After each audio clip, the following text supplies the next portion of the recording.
waste.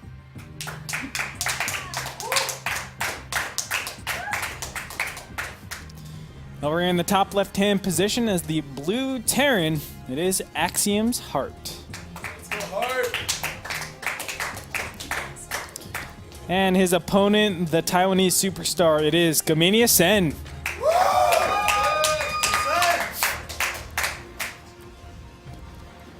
ZVT on this map, I wish we've seen this before. You wish we've seen ZVT on this map before? Yeah, I wish it too. obviously, we just saw this a bunch of times, not only in the Sen series, but the Tasia series. A lot of the time you see the same couple maps in each matchup because you have usually 2 maps or so for each player for each player that they don't like in a specific matchup. So you end up with the same several maps. Yeah. Now, I'm of the opinion that this map is actually pretty balanced for both players. I think that's why we're starting on here. I think that's reasonable. I think so too. A map that we haven't seen played nearly as much as, I would say, Belshir Vestige. That's in the map pool, right? Yeah. But that's like the map we saw, I think most of the time in round of 32. I think a lot of Zergs veto that in ZVT nowadays. Has it just been figured out, or? Well, I mean, usually games on Belshir Vestige is Terran attacks the 4th and it either dies or it doesn't die, and then one person wins. Okay. Okay. I can understand why then. I think Zergs these days feel like it slightly favors Terran, just because the bases are kind of close together, and as it gets to mid-game, I think Terran has an advantage because it's hard to have creep in front of the 4th base on that map. Like, you can have creep spread, but it'll usually go towards the middle of the map on Belshir Vestige, and spreading it in front of the 4th makes it kind of good for Terran when they're pushing towards it. I mean, it's not that big of a deal, and it's still a very balanced map, but I think that's why they'll veto it. Interesting, though. Still, like, normally at least one player kind of likes it, but I guess all the Zerg players so far don't.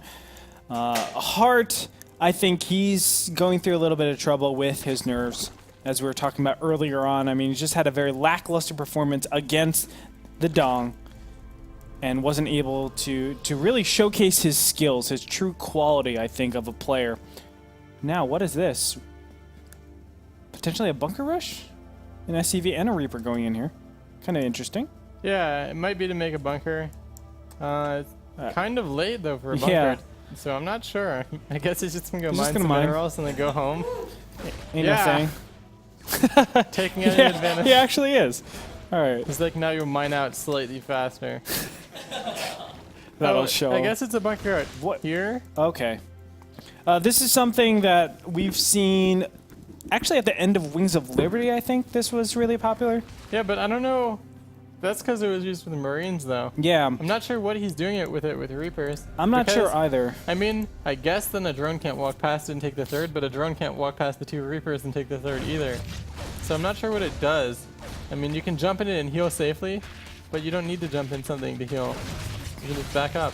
Well, maybe it's just to jump in to heal something and also stop the creep. And that's really what it comes down to, guys. It's the creep that you want to recede or you want to stop as much as possible. Having a bunker here just says, well, you can't go past this direction, and then Reapers can also just jump out here and kill any creep tumors that are starting. But you know, Reapers just don't have the damage, the DPS to kill Queens in time. Yeah. There's not enough of them. Marines, you know, they're kind of throwaway units, but these are very gas intensive in the early stages, and I don't think they are throwaway units until, you know, Hellions are kind of obsolete. These are still very useful. Yeah, you want them. The Reapers deal more DPS against the Queens than the Hellions, so it complements them pretty well and lets them fight Queens until there's at least 2 to 3 extra Queens. Roachworn is going down, though. And we will see Sen was able to get in and check out the starport that was popping up here. Sen is one of these kinds of players that likes to figure out maybe like what build he's most comfortable with in a matchup and then use that build every time. I remember against Parting back at BlizzCon last year, he did the exact same build with double evolution both games. Or not both games, all 3 games, and lost every game to a Parting Immortal on. But he just likes to kind of find one build that he's comfortable with and use it every game. A nice standard build, as we see. He likes this Roach opening, and he did it both games against, or all 3 games against Tasia, I think. And then, did he? I feel like the last game he didn't, but now I'm forgetting. Anyway, he did it a lot. Yeah, and we see it coming out again, just making the same 5 roaches and then stopping that production and probably just drawing up a ton after it. Command center will go down for Hart as he is looking to macro directly behind this. But still, I'm still searching for somewhere where his build does something that's really powerful. I haven't found it yet, but now targeting down one of the roaches, that helps out. Transfuse, though, saves the roach. And he's going to be able to kill this bunker before it actually salvages. Haha, take that. But still, not much of value so far. Hellion's getting slightly peppered. Is Sen in an okay position? Is he ahead, behind, etc.? I think it's pretty even at this point. Nothing much has happened. Even with the fact that he didn't get a command center that fast? I mean, he has to be behind. Yeah, he's behind in harvesters. I mean, he's behind in workers, but Terran's usually behind in workers against Zerg until it gets to at least mid-late game, and then even you still want to be behind in workers a lot as Terran. Yeah. And I mean, if one of these players' builds put them like behind much, like against the others, then you just do that build against like the other guy's build every time. I Well, mean, they've both done their builds a lot, and they're pretty comfortable against what they see, and they don't think they're much behind at all. I don't think. Still no evolution chambers. There they are. Evolution chambers being popped down for Sen with the engineering base being slightly faster for our Terran friend over here. Banshee going into the back of the base. Spore Crawler already set up there and a lot of larvae as well. Yeah, I don't think this Banshee can kill that Queen though. It's taking too much damage already. It just has to back off. And Viking moving around at the top half of the map. I like this Viking. It kind of enables you to do more medevac drops in the mid-late game. This is something we saw Tasia do a lot against Jaedong. Actually, 2 of the 3 games we saw a Viking pop out really, really early on in the match. And just cut down a lot of the eyes and also kills a couple of Overlords. It's pretty nice. And especially against like lesser Zerg players, they won't re-spread out their Overlords. So into mid-game you have that advantage, but I think Sen is of the caliber that always tries to put a surround of Overlords around his opponent. Viking will take out a single Overlord so far, and we just have a lot of passive play. Let's check out the income tab once again. 65 harvesters to 55. Very even game. Very, very standard game. Yep. We do have a double medevac drop moving down the map though, and this could this could get some damage done. I don't think Sen is going to be completely prepared for this actually.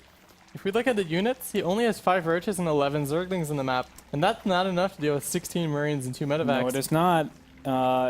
Thankfully, it's actually only 14. For some reason, he didn't fill one of his medevacs all the way. Maybe he didn't have enough stim just to finish, and now he's going to get in here. Still, I don't think he has enough to deal with this. Yeah, and again, he's being punished. This is doing some crippling damage. The roaches are just so slow. Now, units will pop out here in a little bit. 27 Zerglings underway. Muta's also getting in here, but you don't want your Mutas tanking the damage. Yeah, and he should just target fire Mutas whenever he can. Or I guess he can get away too. That works. That works because the Muta count isn't nearly as high, but he's going to take out one of the medevacs and just burst out of there. Zergling's going to join up to tank the damage, and now killing the second medevac will be pivotal. And this is a nice win for Sen. I thought he was dead, but he always has these type of comebacks in these fights. It was a nice defense. Always. Definitely didn't take as much damage as in the previous situation. Again, another push up into the front of the natural in the third base, trying to clear up as many tumors as possible. Banelings are being morphed as we speak. And because of the income tab, 79 harvesters, Sen is only on mass units. That's something that Hart needs to be very wary of, very scared of. And he just promptly pulls back. Marine going up to the top. Combat Shields is just about to finish.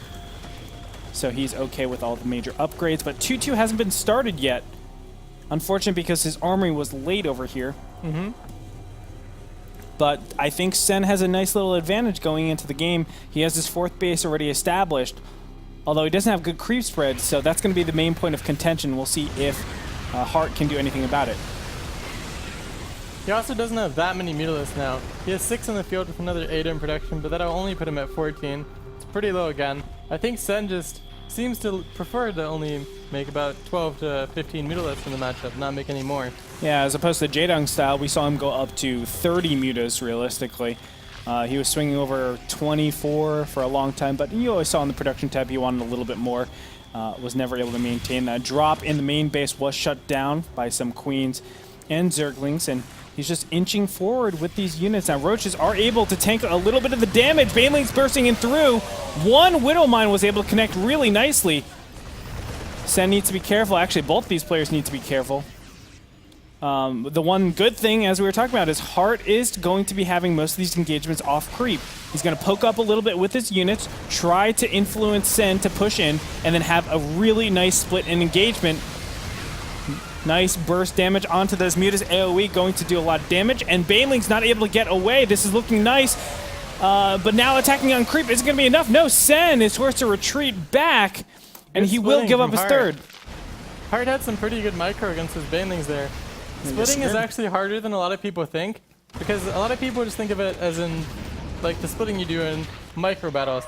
But in an actual game, it's a lot harder because you don't just want to split so the Banelings don't kill your units. You want to be fighting as much as possible while you split them. Yeah. And Hart did an excellent job with that in that engagement. Yes, he did. Now doing combination attacks. I mean, you can see this third base under attack, and Sen being punished a little bit for taking the wrong fourth base location. I mean, I think that's what it really comes down to. You don't want your army to be attacking off creep, and normally you're concentrated so much on trying to get creep spread into the main, well, the center of the map, and he just didn't have that.